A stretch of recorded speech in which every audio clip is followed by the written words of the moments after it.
भ्रष्टाचार भनेको के हो?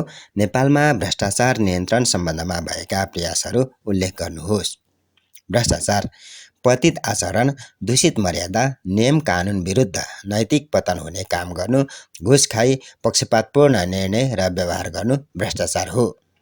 पदको दुरुपयोग गरी अनुचित र गैरकानुनी फाइदा पुर्याउने कार्य गर्नु भ्रष्टाचार हो। त्यसैगरी सार्वजनिक हितमा अवरोध पैदा गर्ने गरी निजी लाभ प्राप्त गर्न सार्वजनिक शक्ति र अख्तियारीको दुरुपयोग गर्नु भ्रष्टाचार हो।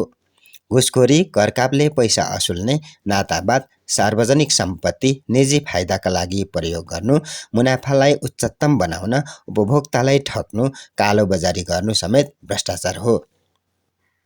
भ्रष्टाचार नियन्त्रण सम्बन्धमा भएका प्रयासहरू। विक्रम सम्वत 1910 मा नेपालको पहिलो कानुनको रूपमा मुलुकी ऐन 1910 जारी भयो। यस ऐनको भाग 5 मा हाकिमको नाममा कराउनेको महलको व्यवस्था गरिएको थियो।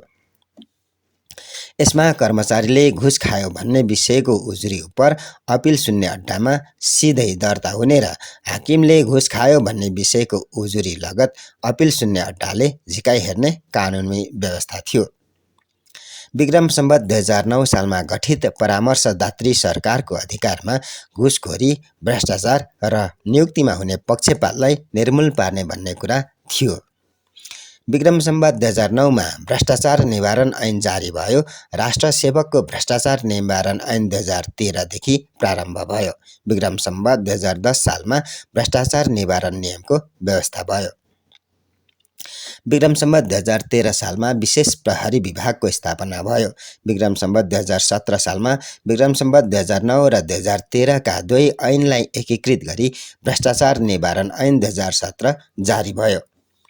प्रशासन सुधार सम्बन्धी वेदानन्द झा आयोग 2025 को प्रतिवेदनले प्रशासकीय अदालत गठन गर्नुपर्ने सुझाव दिएको थियो।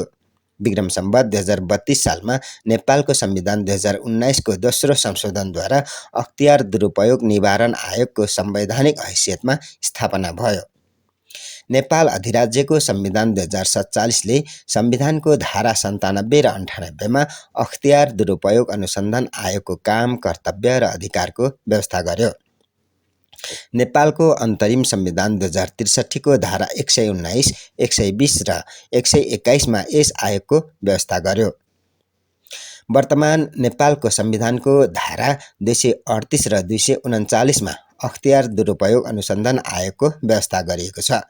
अख्तियार दुरुपयोग अनुसन्धान आयोग ऐन 2048 र नियमावली हाल क्रियाशील रहेका छन्। भ्रष्टाचार निवारण ऐन 2059 समेत क्रियाशील छ। निष्कर्ष। यसरी समय, काल र परिस्थिति अनुसार भ्रष्टाचार निवारण सम्बन्धी कानुनी तथा संस्थागत व्यवस्था अद्यावधिक हुँदै आए पनि भ्रष्टाचार निवारण सम्बन्धमा अपेक्षाकृत नतिजा आउन सकेको नदेखिएकोबाट यस सम्बन्धमा नयाँ कोणबाट पहल हुन आवश्यक देखिन्छ।